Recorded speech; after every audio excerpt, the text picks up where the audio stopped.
पिता बेटे ने कुछ ऐसा कर दिखाया कि जिससे उन्हें आज राष्ट्रीय स्तर पर नई पहचान मिली है। कैसे, इस रिपोर्ट में देखिए।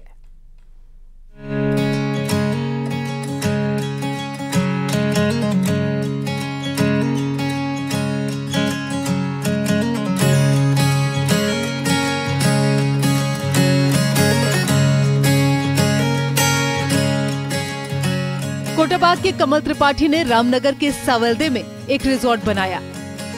लग्जरी सुविधाओं वाले इस रिजॉर्ट को तब एक नई पहचान मिली जब इस रिजॉर्ट को देश के सबसे ज्यादा सस्टेनेबल रिजॉर्ट के लिए सम्मानित किया गया।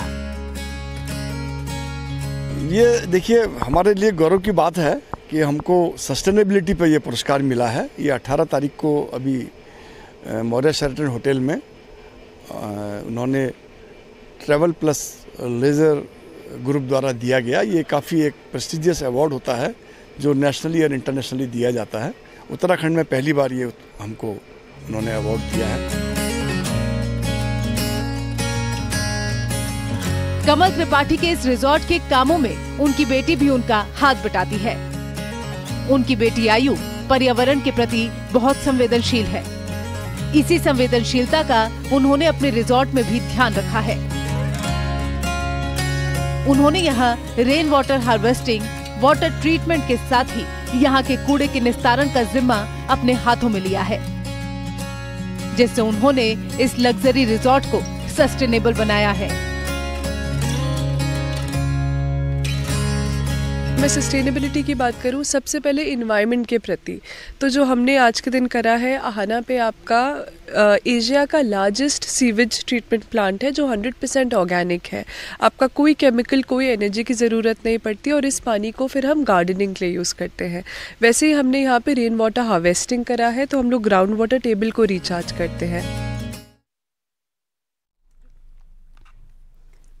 करीब 2 सालों में 30,000 से ज्यादा साइबर क्राइम के केसेस आने के बाद उत्तराखंड पुलिस हर थाने में आईटी एक्सपर्ट बिठाने का फैसला कर रही है ताकि साइबर क्राइम पर लगाम लगाई जा सके।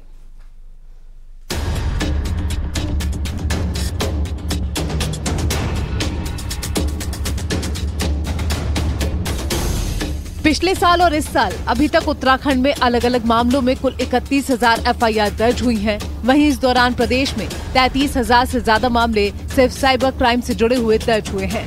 गौरतलब है कि साइबर क्राइम का मामला अपहरण, लूट, हत्या जैसे अपराध से अलग दर्ज किया जाता है। साइबर क्राइम को सुलझाना पुलिस के लिए सरदर्द बना हुआ है। इसकी बड़ी वजह ये भी है कि पुलिस के पास एक्सपर्ट नहीं है और इसी को ध्यान में रखते हुए शुरुआती चरण में प्रदेश के 4 जिलों के सभी थानों में आईटी एक्सपर्ट रखने की कवायद शुरू हुई है।